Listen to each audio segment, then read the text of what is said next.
तो इसमें 4 ही चीज पढ़ना है तुमको मिला जुला के। ये तुमने 8th में पढ़ा हुआ है and it is super easy to understand. If at all I'm not revising this chapter, you just plainly read it and you get it in your head. ऐसा है. Okay? We are starting with glands. Glands होते हैं 2 type के जो तुमको मालूम होना चाहिए. एक को बोलते हैं एक्सोक्राइन और दूसरे को बोलते हैं endocrine. Okay? Talking about the difference, this exocrine has ducts present and this does not have ducts present. For anybody who is not understanding ducts, it means tube-like structure. तो ये सपोज ग्लैंड है, A is a gland, ठीक है, और B उसका target organ है।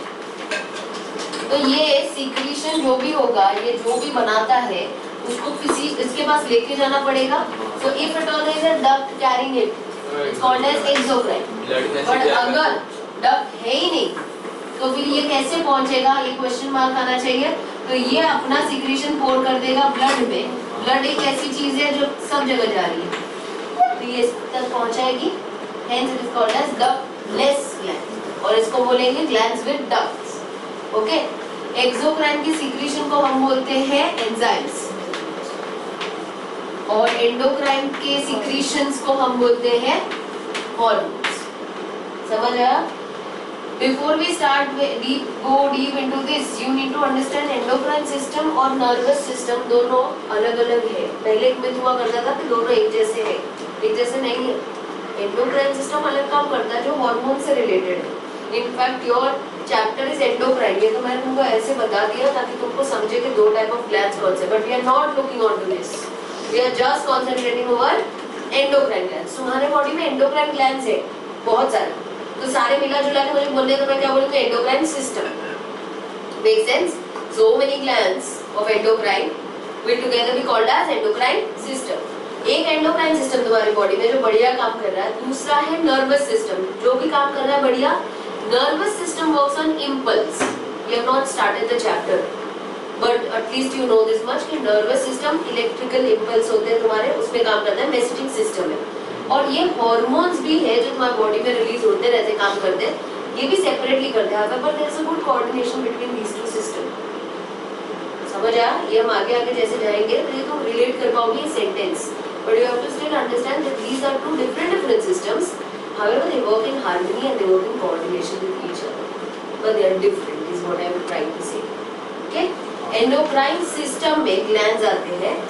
Total बहुत सारे ग्लैंड्स है, पर तुमको हाईलाइट करके 4 ही ग्लैंड बोले हैं जो हम पढ़ेंगे। The first we have is thyroid gland, the second we might have is adrenal gland, then we have pancreas and we have the pituitary gland. सिर्फ ये तुम्हारे स्कोप ऑफ सिलेबस में है, तो हम इसके बारे में क्या पढ़ेंगे? इसके बारे में हमको चाहिए लोकेशन। सबसे पहले लोकेशन के बाद हमको मालूम होना चाहिए इनका स्ट्रक्चर कैसा है। स्ट्रक्चर के बाद हमको मालूम होना चाहिए कि इनका फंक्शन क्या है, और फंक्शन के अलावा हमको पता होना चाहिए हार्मोन कौन सा रिलीज कर रहा है, उस हार्मोन को हार्मोन क्या फंक्शन करता है ये पता होना चाहिए। And lastly you should know अगर अंडर सीक्रेशन हो गया इसका हार्मोन का तो क्या होगा, और अगर ओवर सीक्रेशन हो गया हार्मोन का तो क्या हो जाएगा। Basically leads to any of the diseases. Simple. समझ आ रहा है? तुमको नींद चाहिए 8 घंटे का। If at all you are not taking a good sleep of 8 hours and disturbed sleep, you will be suffering from some other thing. I'm not saying disease. I said some other thing. The other thing is nothing but fatigue. है ना? आज नहीं पता चलेगा शायद, पर 1-2 दिन के बाद अगर रिपीटेडली कर रहे हो तो you will feel a little dip in your energy level. If not fatigue completely, dip in energy level, concentration level नहीं हो पाएगा, चिड़चिड़ापन आ जाएगा। तो एक चीज नहीं हुई उसके कारण ये हो गया। And if at all you sleep more, that is also affecting your productivity. है ना? वो ज्यादा सो के भी थक जाते हैं, कभी अगर तुमने देखा होगा। If at all you take a weird nap during any of the day hours or maybe you sleep for more of the time, say suppose Sunday है 12 बजे तक सोए, 12 बजे तक सो के ना कभी-कभी सर में दुखने लगता है। सोते भी तभी रात को है ना? हाँ, फिर मैं सोने के बाद I'm just saying one particular example is over या under. Okay, we start with the simplest yet the most interesting out of these 4. I'm starting the first one as adrenal gland. Okay, मैंने बोला adrenal gland start करेंगे, बहुत easy है। जैसे मैं बोल रही हूँ वैसा रट्टा मार के दिमाग में रखो। रट्टा इन सेंस जो सीक्वेंशियली मैं बातें बोल रही हूँ उसको याद रखो। एड्रिनल ग्लैंड कहाँ है? It is like a cap over the kidney. preposition बहुत महत्व की चीज है when it comes to glands, because whenever I say location, I say these are pair. Adrenal gland कितने होंगे? In a pair. किडनी कितनी है तुम्हारे पास? pair, दो, है ना?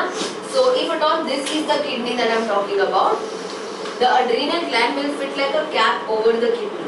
It's important for you all to write over the kidney, because once you write about the kidney in paper, kidney यहाँ है, about the kidney यहाँ भी हो सकता है, यहाँ भी हो सकता है, समझ आया? Then you start cribbing for that 1 mark, half mark, but we cannot give you because it does not justify the meaning. Understandable? It fits. कैसा होगा वो? Cap like structure होता है, एक triangular shape cap like structure with fits over the kidney. तो मैंने तुमको location बता दिया, स्ट्रक्चर भी बता दिया। अब अगर उस ट्रायंगुलर स्ट्रक्चर को अगर हम देते हैं उस ट्रायंगुलर स्ट्रक्चर को, तो ट्रायंगुलर स्ट्रक्चर कुछ ऐसा दिखेगा, ठीक है? In your book also the same diagram would be given to you ऐसा कुछ, ओके?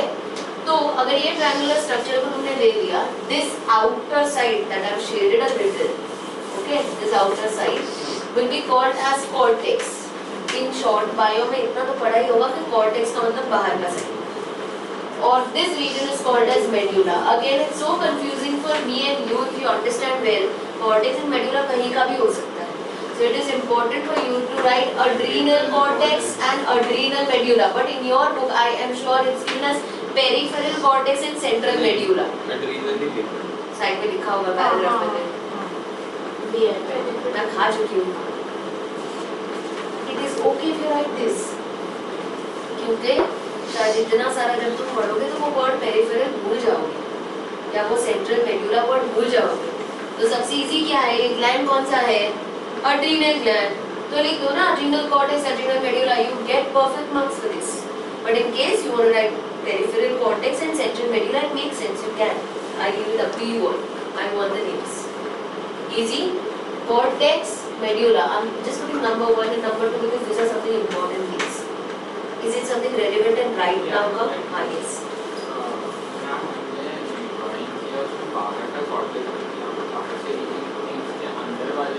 बाहर का मतलब ये वाला, ये जो शेड है ना, ये बोर्ड है, ठीक है?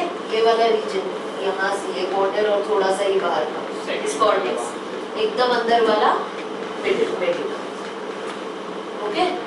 समझ आया? और कॉर्टेक्स मेडुला हो गया, मतलब मैंने तुमको स्ट्रक्चर बता दिया, लोकेशन बता दिया और तुमको ये बाइफरकेशन बता दिया. Now each of these, that is cortex and medulla, will be releasing different hormones. ठीक है? इससे मुझे याद आता है कि तुमको एक्चुअली हार्मोन के बारे में मुझे बोलना चाहिए था. So this hormone is nothing but a chemical secretion.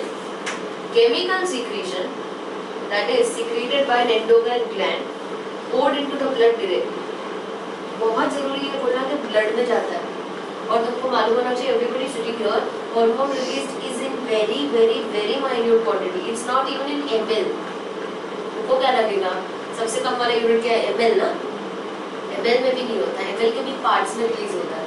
But that little amount of hormone जो भी रिलीज हो रहा है तुम्हारे ब्लड में मिक्स हो रहा है, it is going to the target organ and doing an enormous function. समझ आया? जहर इतना सा भी काफी है ना किसी को, समझ आ रहा है? So it's like that hormone released is in very less quantity. और some hormones are continuously released, some hormones are need based release. ये हम पढ़ेंगे, ओके? तो ये हार्मोन का एक डेफिनेशन दिया है, उसको पढ़ लो. अगर वो कहीं और चला गया नहीं जाता, रिसेप्टर सेल्स होती है, अभी तुमको नहीं है, ये अभी नहीं है तुमको. It's a vast study of all this. तो there are some receptor cells जो उसको लेता है.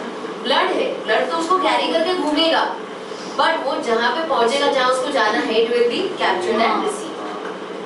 It will be flowing. तुमको मैंने सर्कुलेटरी सिस्टम में क्या सिखाया? ब्लड तो फ्लो होता ही रहता. ऐसा थोड़ी कि वो ठहर जाएगा यहाँ चाहिए तो नहीं, ठीक है? But there are receptor cells that will help the particular hormone to go inside that target organ and act upon that. फिर कभी-कभी ऐसा भी होगा जब हम आगे पढ़ेंगे कि वो हार्मोन जा ही नहीं सक रहा है कहीं पे. अगर उसको टारगेट सेल में जाना था, वो टारगेट सेल में अगर नहीं जा पा रहा है तो कोई ना कोई डिजीज हो जाएगा, because it's not able to reach, है ना?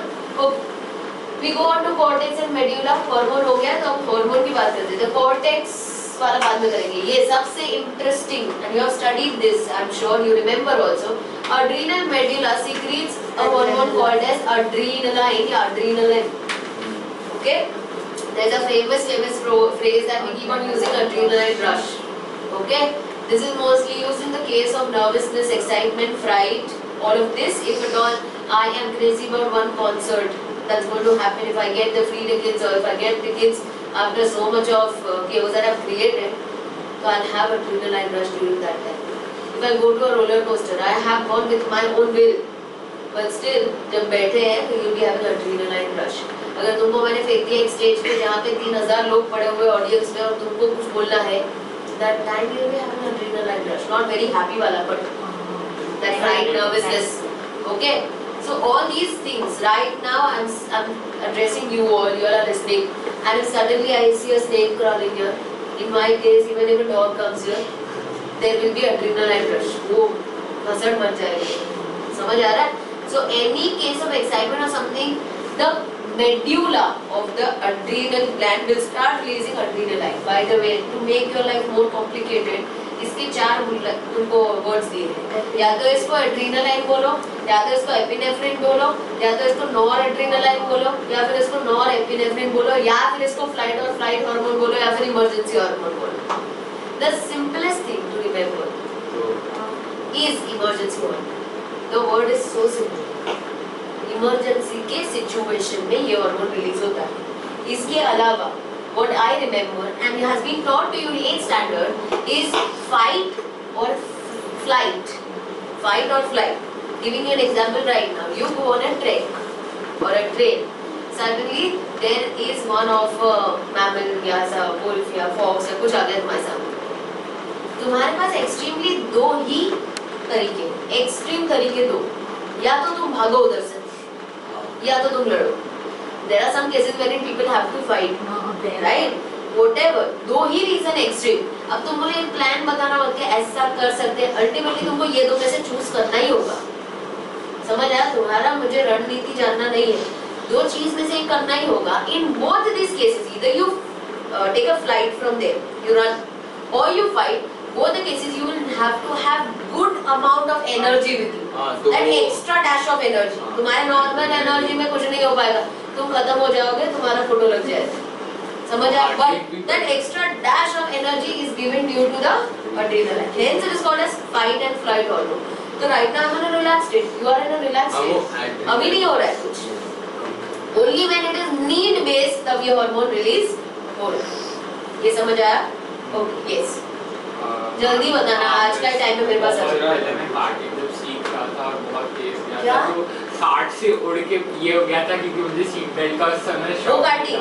हाँ, जब मैं सीख रहा था. तो इसको तो खुद खुशी बोलते हैं. नहीं, तो उड़ के ये हुआ था तो सब लोग बोल रहे थे ज़्यादा चलो मत, हिलो मत, अभी एड्रेनलिन पे रश पे रन कर रहे हो. 2-3 मिनट बाद you yourself might be that you'll faint. फिर वो लोग मुझे बिठा के रखे एक जगह पर. उसका क्या मतलब है? इनफैक्ट ये जो इसने बोला, ये तुम ये वाले चैप्टर पे भी हम रिलेट करेंगे ये होने के बाद, और दूसरा नर्वस सिस्टम है उस पे भी करेंगे. Okay, I tell you what it was. Adrenaline इतना था, ठीक है. अब तुमको ना एक टेबल दिया हुआ है, blue table. If it all you see, can somebody read the first organ या first part जो दिया हुआ है, which is the first part given to you? In fact I have also sorry. Heart. Okay, तो हाँ अब जाते हैं हार्ट पे. अब तुम देखो कि जब एड्रेनालाइन रश हो रहा है, ठीक है, तुम्हारी बॉडी फटाक से एड्रेनालाइन जब रिलीज कर रही है हार्मोन, तब क्या क्या चीजें हो रही है. Because how do you understand और how do you expect otherwise to have so much of energy ही अचानक से. तो बहुत सारी चीजें एक साथ हो रही है, ऐसा लगता है जैसे 4-5 इंजन चालू कर दे तुम्हारी बॉडी में. So first we are looking on the part that is heart. What happens to heart? It starts beating fast. This is the easiest thing that you might have experienced. You have palpitation at that point of time. Specifically, if I remember when on a roller coaster like this happens, है ना, तो तुम्हारा heart beat fast हो जाता है.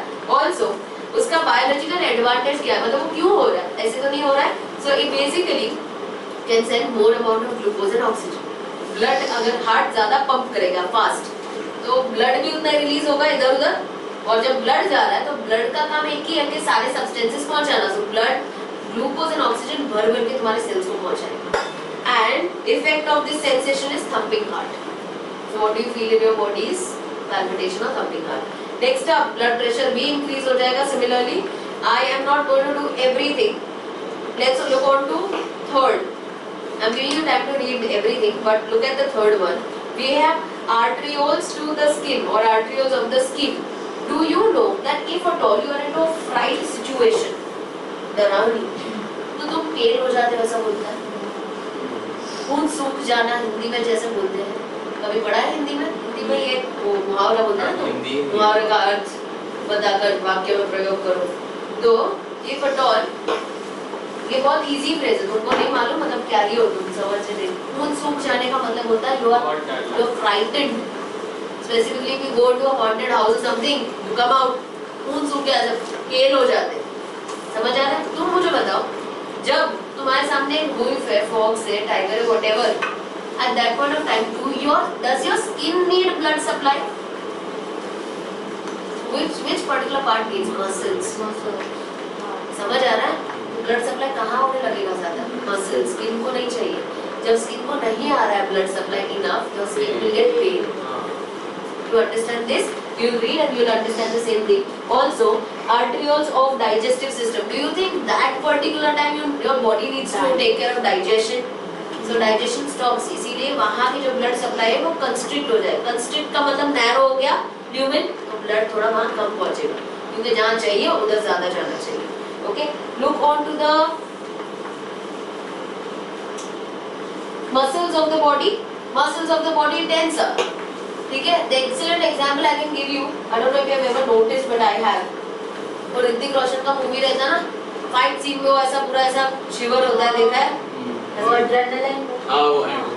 तो muscle tense हो रहे. टेंस होने का मतलब they are firing up. समझ आ रहा है? क्योंकि तुमको फाइट करना है अल्टीमेटली अगर, तो तुम्हारे मसल्स चाहिए ना फायर्ड अप एकदम. So muscles will tense up.